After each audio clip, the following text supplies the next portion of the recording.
سبحان الذي خلق الازواج كلها مما تنبت الارض ومن انفسهم ومما لا يعلمون. پاک ہے وہ ذات، ہر عیب سے پاک، ہر نقص سے پاک. وہ ذات اللہ تعالی خلق الازواج کلها، جس نے پیدا کیے سارے جوڑے. ازواج زوج کی جمع، جوڑے پیدا کیے، کلها تمام کے تمام. یہ تمام جوڑے اللہ کے پیدا کرتے ہیں، انسانوں میں، جانوروں میں، حیوانوں میں، پرندوں چرندوں میں، نر اور مادہ کا. اور مما تنبت الارض، اس میں سے جو زمین پیدا کرتی جوڑے جوڑے. چنانچہ یہ نر اور مادہ کا نظام نباتات میں بھی ہے.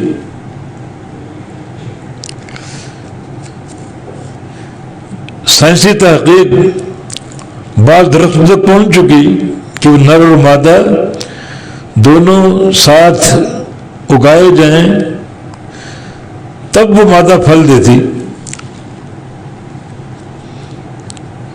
جس کی صورت یہ ہے کہ جب ہوائیں چلتی ہیں تو ہوائیں نر درختوں کے اثرات مادہ تک پہنچا دیتی ہیں، اور پھر مادہ درخت قابل کاشت بن جاتے ہیں، پھل دیتے ہیں، اناج دیتے ہیں. ہر نبات تک آپ کی تحقیق نہیں پہنچی ہوگی، مگر اللہ کا دعویٰ برحق ہے، اللہ کا فرمان برحق ہے کہ جو تم اگاتے ہو، جو تمہارا عالم نباتات ہے، وہ بھی جوڑا جوڑا ہے. ومن انفسہم، اور خود آپ کی ذات، خود آپ کا وجود، مرد ہے، عورت ہے، نر ہے، مادہ ہے، اللہ نے جوڑا جوڑا بنا دیے. ومما لا يعلمون، اور ان چیزوں میں سے بھی جوڑے بنا دی جن کو آپ نہیں جانتے، آپ کی تحقیق اور ادراک آپ کا پہنچا ہی نہیں. وہ پاک ذات ہر عیب سے پاک ہے، ہر نقص سے پاک ہے.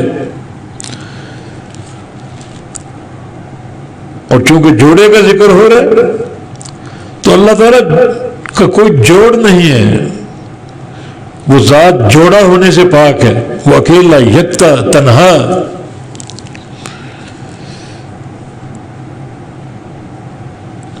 اللہ تعالیٰ نے جوڑوں کے ذکر سے قبل اپنے پاک ہونے کا ذکر کیا کہ جوڑے جوڑے نا مخلوقات میں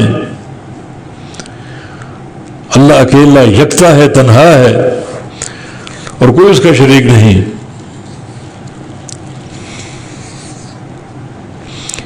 وَمِن كُلِّ شَيْءٍ خَلَقْنَا زَوْجَيْنِ لَعَلَّكُمْ تَذْكُرُونَ.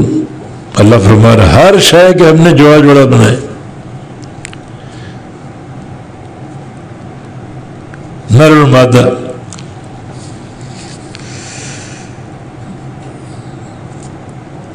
تاکہ یہ چیزیں دیکھ کر تم نصیحت پکڑو، اللہ اور اس کے رسول کی اطاعت کی طرف آ جاؤ.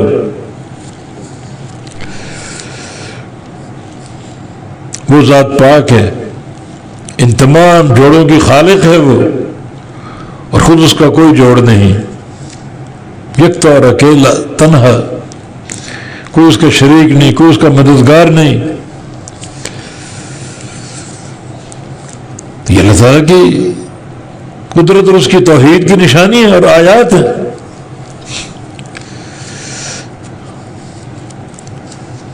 تو جو ذات ان تمام